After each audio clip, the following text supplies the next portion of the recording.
Emily thought she was just living an ordinary life, until her journal revealed the chilling truth.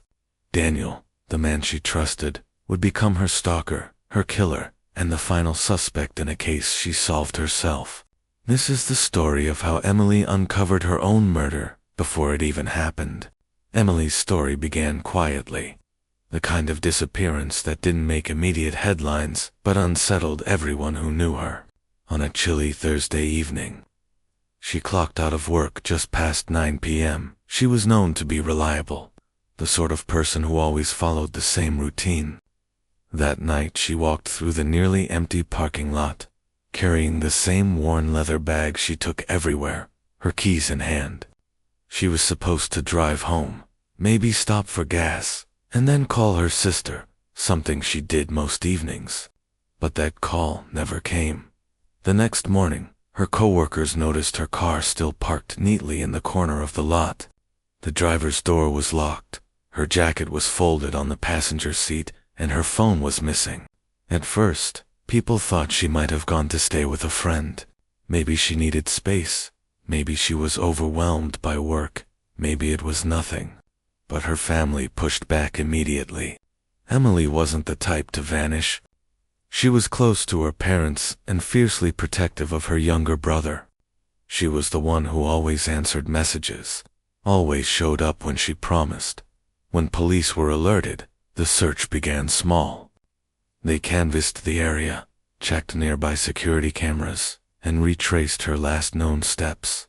The footage from outside her workplace showed her walking to her car alone, looking calm, unlocking the door, and getting inside.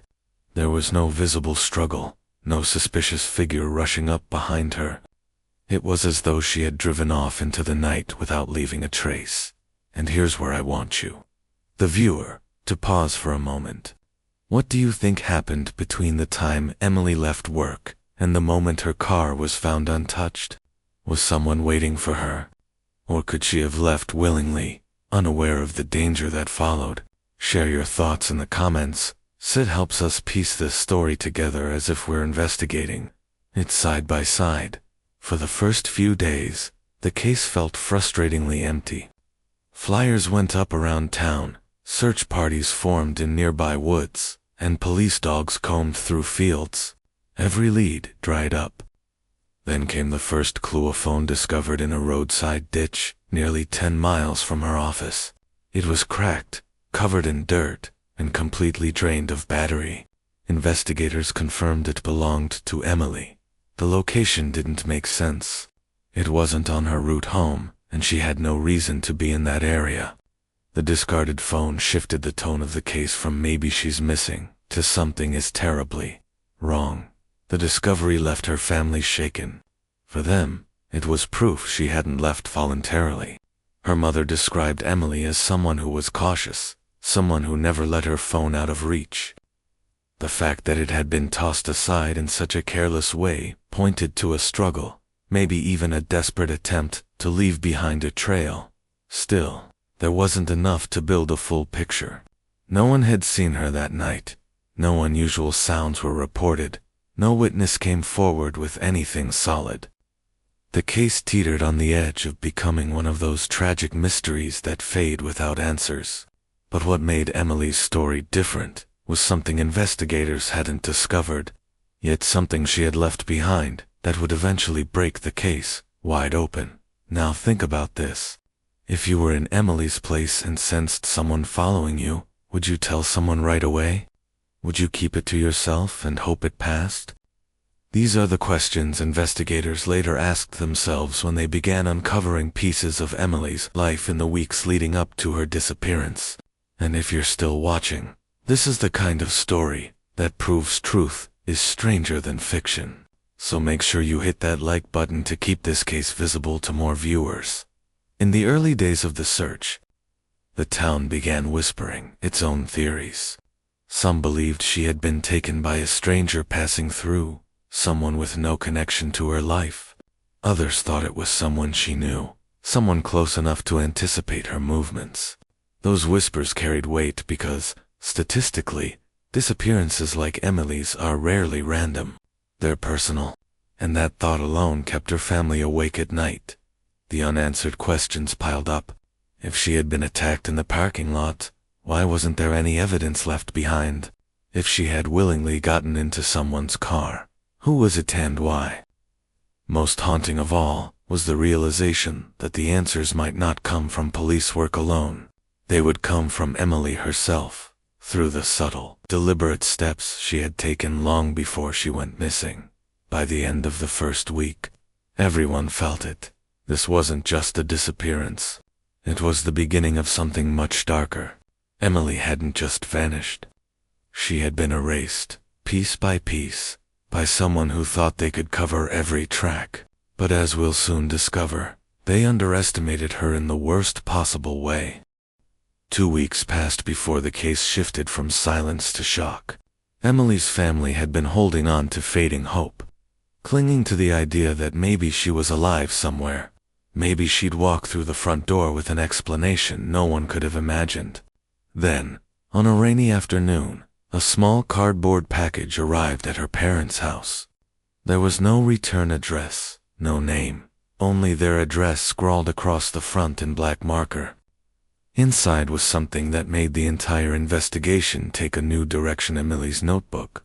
The notebook was small, the kind she carried everywhere. Friends said she used it for lists, daily reminders, and the occasional doodle. At first glance, it seemed ordinary, just another personal item returned under cruel circumstances. But as her parents flipped through the pages, their stomachs dropped.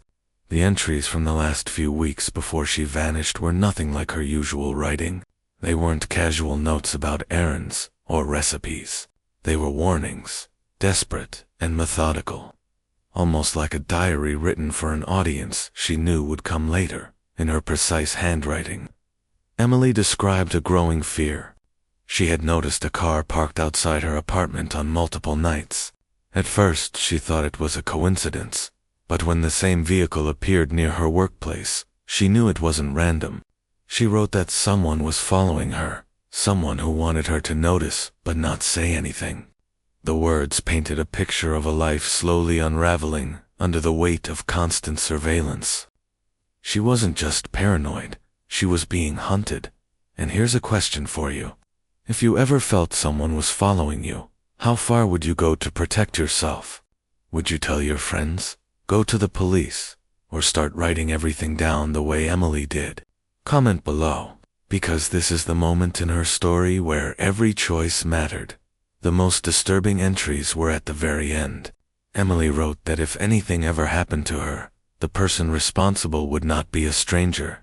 She underlined the word "not" 3 times. In her mind, the danger came from someone she already knew. Someone who had blended so easily into her life that others might never suspect them. She listed names in careful detail: co-workers who had offered rides home, neighbors who asked too many questions, acquaintances who never seemed to leave her alone. It wasn't random scribbling. It was evidence. Investigators pored over the notebook for hours. To them, this wasn't just the journal of a frightened woman. It was a map. It pointed to relationships worth revisiting, people who needed to be interviewed again, and behaviors that hadn't seemed suspicious until Emily highlighted them. For the first time, they had direction. This is where you, as the viewer, come in again. Imagine reading a notebook left by someone you loved, one that seemed to predict the very crime that ended their life. How would you handle that responsibility? Would you trust it completely, or would you wonder if fear had clouded their judgment? Let me know what you think, because this is one of the most haunting aspects of the case. What made the notebook even more chilling was the way Emily described her follower. She noted times, places, and even the clothes they wore on certain nights. She mentioned seeing the same man at her grocery store twice in 1 week, standing near her in different aisles but never buying anything. She wrote about footsteps echoing behind her when she walked from her car to her apartment door. She didn't have proof strong enough to take to the authorities, but she knew enough to trust her instincts. She wasn't imagining it. She was documenting it. One particular passage struck investigators hard. Emily wrote, "If something happens, Look at those who wanted to protect me too much. The ones who appeared at the right places at the wrong times. That line alone narrowed the list too. People she already considered close. It wasn't a distant stalker. It wasn't a stranger lurking in the shadows. It was someone she had allowed into her circle. The delivery of the notebook was suspicious in itself. How had it ended up at her family's doorstep? Had the killer sent it to taunt them? Or had it been overlooked during the initial search and later planted as a twisted game? Investigators couldn't answer that immediately, but they understood its value. Emily had left them a voice from beyond the grave, one that spoke with more clarity than any witness ever could. For her parents, the discovery was heartbreaking. They realized Emily had known she was in danger, and yet she kept moving through her days, working, laughing, spending time with loved ones, all while quietly preparing a record of her final weeks. She hadn't shared her fears openly, but she left them written for someone to find. It was as if she knew she wouldn't survive, but she refused to leave without giving herself the last word. By now, the investigation had transformed. It was no longer about searching for Emily in unfamiliar places. It was about reading her words, following her instructions, and uncovering the truth she had already laid out. One name in her notebook began to stand out more than the others. Someone who had seemed trustworthy. Someone whose attention had always been dismissed as harmless. The name that appeared most often in Emily's notebook was Daniel. To anyone on the outside, he seemed ordinary. He had been a friend of the family for years, the kind of person who attended barbecues, birthday parties, and neighborhood gatherings without ever standing out. He was polite, dependable, even generous at times. He offered to drive Emily home when it was late, checked in on her family when they needed help, and gave off the image of a man who could be trusted. But in Emily's writing, Daniel was something else entirely. She described him as always there, too interested and asking questions no one else would ask. She noticed how he showed up in places where she hadn't told him she'd be. She mentioned how his eyes lingered too long, how his compliments felt less like kindness and more like ownership. Investigators began to dig deeper. They checked his background, his work schedule, and his alibis for the night Emily vanished. On paper, he claimed to have been at home, spending the evening alone. But when police pulled nearby security footage from cameras around Emily's workplace, a chilling image emerged. Just minutes before she left work for the final time, Daniel's car was seen circling the block. Not once, not twice, but 3 times. It wasn't proof by itself, but when paired with Emily's notes, it became a damning pattern. The discovery gave the investigation a new energy. Detectives revisited Daniel's earlier statements. His story was too neat, too practiced. He said he hadn't seen Emily that night, yet his vehicle was caught less than 100 feet from her office at the exact moment she disappeared. Confronted with this evidence, he tried to explain it away. He claimed he had been out for a drive, clearing his head, not realizing how close he was to Emily's office. But no one believed him. The timing was too precise to ignore. And here's a question for you watching right now. If someone you trusted turned out to be lying about the night a loved one went missing, would you ever be able to forgive yourself for not seeing the warning signs sooner? It's the kind of question Emily's family had to face, because they had welcomed Daniel into their home, never suspecting what he was capable of. Comment below with your thoughts, because hindsight always seems clearer. But in the moment, danger often hides in plain sight. Investigators didn't stop at the footage. They searched Daniel's home, combed through his electronic devices, and traced his movements through cell tower data. What they found only made the case stronger. His phone had pinged near the area where Emily's own device was later discovered in the ditch. That connection tied him not just to her disappearance, but to the path of her last known belongings. Emily had sensed it all along, and her notes became the bridge between her intuition and the hard evidence police now held. The more detectives uncovered, the clearer Emily's foresight became. She had documented her stalker's behaviors in such detail that she left behind a case file more thorough than many investigations begin with. She had written down dates, times, and strange encounters. She had noted how Daniel grew bolder, how he no longer hid his presence but seemed to want her to feel watched. In one passage, she described the sound of footsteps behind her as she walked into her building. She never turned around. But she wrote she didn't have to. She already knew who it was. That entry broke the hearts of her family when they read it. Emily had been living with a constant sense of dread, forced to carry the weight of knowledge that no one else believed. And yet she pressed forward, quietly creating a roadmap that would outlive her. In doing so, she turned her fear into evidence.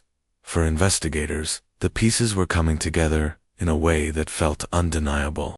The security footage, the phone records, the journal entries, they all pointed in one direction. Daniel was no longer just a family friend. He was the prime suspect, the man who had slipped into Emily's life under the guise of safety while plotting her end. As the case tightened around him, Daniel grew uneasy. Detectives noted how his demeanor shifted. In early interviews, he was calm, confident, almost dismissive. But once Emily's words were brought into the conversation, his tone changed. He fidgeted, avoided eye contact, and stumbled over explanations. It was as if he realized, for the first time, that Emily herself had built the foundation of the case against him. Think about that for a moment. A victim leaving behind the very tools to expose her killer. How often does that happen? It's rare, almost unheard of. And yet here was Emily, speaking from beyond the grave, pointing directly at the man who had taken her life. By the time the evidence was reviewed by prosecutors, the case had transformed from a tragic disappearance into a solvable crime. The narrative had shifted. Emily was no longer just a victim. She was also an investigator in her own story, a woman who refused to disappear quietly. And Daniel, once thought of as a harmless figure in the background, was revealed as the predator she had tried to warn them about. The walls were closing in, and soon Daniel would face the reality that his actions were not only visible, but documented in a way he could never erase. He thought he had hidden every trace, but Emily had left behind more than memories. She had left behind proof. When investigators finally confronted Daniel with the evidence, it wasn't the phone records, or even the security footage, that broke through his wall of denial. It was Emily's notebook. Detectives slid it across the table during questioning, pointing to the passages where she had described being followed, where she named him directly, where she admitted she feared for her life. For a moment, Daniel went silent. His confidence drained from his face. What hit him hardest wasn't the police work, it was Emily's words. The realization that she had left behind a trail of clues he could never erase struck deeper than any interrogation tactic. He hadn't just been caught. He had been outsmarted by the very person he thought he had silenced. Investigators later said his expression shifted from defiance to disbelief, as though the weight of her foresight crushed him. He had believed he controlled everything. He followed her in secret, manipulated situations so he could appear protective, and convinced himself he was clever enough to cover his tracks. But sitting in that room, staring at the handwriting of the woman he murdered, Daniel realized Emily had been one step ahead of him all along. She had documented him, prepared for him, and in the end, solved her own murder. When the confession came, it was less about remorse and more about resignation. Daniel admitted to confronting Emily the night she disappeared. He claimed he only wanted to talk, but when she rejected him and threatened to expose his obsession, he panicked. His version of events was filled with excuses, but the outcome was undeniable. He lured her away from the parking lot, drove her to an abandoned construction site, and ended her life. He thought the site would remain hidden, a forgotten place no one would think to search. What he didn't account for was the digital trail left by his phone pinging in the exact area that night. Combined with Emily's notes, the story unraveled too perfectly for him to escape. When officers arrived at the construction site, they found shallow, disturbed ground. Beneath it lay Emily's remains. The location matched Daniel's phone records with chilling precision. It was the final piece of confirmation that everything Emily had sensed, everything she had written, was true. She had not been paranoid or mistaken. She had been right. Every fear in her notebook became evidence in the case. For her family, the discovery was devastating but also strangely empowering. They mourned the loss of Emily, but they also understood she had refused to leave them in the dark. In her last weeks, she chose not to remain silent about what she experienced. She didn't shout it from rooftops or beg for attention. She simply documented it carefully, methodically, with a determination that became her final act of defiance. She ensured her voice would be heard, even if she wasn't there to speak. Daniel's trial was swift. Prosecutors leaned heavily on Emily's journal, using her words as a roadmap that led directly to his guilt. The jury didn't just hear about evidence collected after the fact. They read Emily's own descriptions of her stalker, her suspicions, her certainty that she knew who would harm her. It was as though she testified from beyond the grave. The impact was undeniable. Within days, Daniel was convicted. And here's something to think about. How often do we dismiss our instincts, brush off the feeling that something isn't right? Emily didn't ignore hers. She trusted her intuition enough to record it. And that decision made the difference between a case that could have gone cold and one that found justice. Ask yourself this. If you felt the same fear, would you take those same steps? Would you leave behind your story in case no one else could tell it for you? What makes Emily's case unforgettable is not just the horror of her death, but the power of her resolve. She became both the victim and the detective. She refused to let her killer write the ending of her story. Instead, she wrote it herself. Every line in her notebook, a piece of the puzzle. Every word, a warning. In the end, it wasn't forensic science alone that solved the case. It was her courage, her awareness, and her unwillingness to be erased. Daniel will spend the rest of his life behind bars, haunted by the fact that Emily defeated him in the most unexpected way. He thought he had silenced her forever, but her voice became louder than he could have ever imagined. It reached investigators, it reached the courtroom, and now, through stories like this, it reaches all of us. Emily's legacy is not just a tragedy, it's a reminder. Listen to your instincts. Document what feels wrong. Don't dismiss the signs that seem too subtle to matter. Because sometimes, as Emily proved, the smallest details can expose the darkest truths. She may not have lived to see justice, but she secured it with her own hands. And that is why her story will never fade.